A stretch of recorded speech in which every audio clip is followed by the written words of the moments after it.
Okay, so today we're going to take a look at something a little different. We're still in the world of DayZ, obviously, but this is like a special series that we're looking at today. You familiar with DayZ, right? The whole survival thing. Yeah, death is always right around the corner, like it's inevitable, right?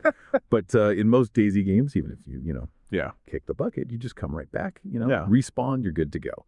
Not this time. This player we're going to be looking at decided to take things to a whole new level. Only one life. That's it. One shot, no do-overs. And that's where things get really interesting. Because now it's not just about surviving. It's about like Hunmus. It's about like really living, every decision matters so much more. Like imagine grabbing a can of beans from some abandoned store. And that could be the last thing you do. Every choice you make has huge consequences. Like think about running across an open field. In a normal game, it's just like a shortcut, right?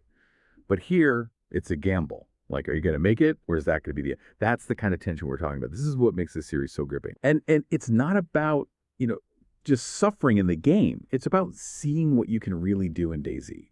It's about telling a story that's unique.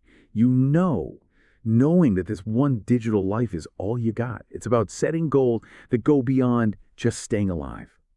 I mean, imagine building something meaningful in this world, knowing that any achievement you make could be your last. That's what this series is all about. It's a testament to what you can achieve when you set a challenge to yourself. It's about creating a really compelling story, even in a world as brutal as DayZ. And it kind of makes you think, how would you approach it? Like, what kind of story would you want to tell? What risks would you take? And how would you even define success? When the only thing that's for sure is that the game will end and your story will be told. It's a fascinating concept, isn't it? This idea of one life, one story, with a game where death is usually just a minor inconvenience.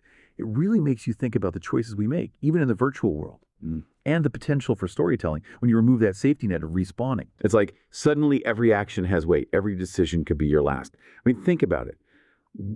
Would you be more reckless knowing that there are no second chances? Yeah. Or would you play it safe, clinging to every precious moment of your digital life? It's almost philosophical, right? Like, what would you build? What legacy would you leave behind if you knew this was your only shot? It's a question worth pondering, I think. And it speaks to the power of these kinds of self-imposed limitations in games. By adding constraints, you actually open up new possibilities for creativity and narrative. You're forced to think differently to make every action count. And that's what's so compelling about this solo series. It's not just about surviving in DayZ. It's about making a statement. It's about pushing the boundaries of what's possible within the game's mechanics and creating something truly unique. And that, to me, is the mark of a truly engaging gaming experience.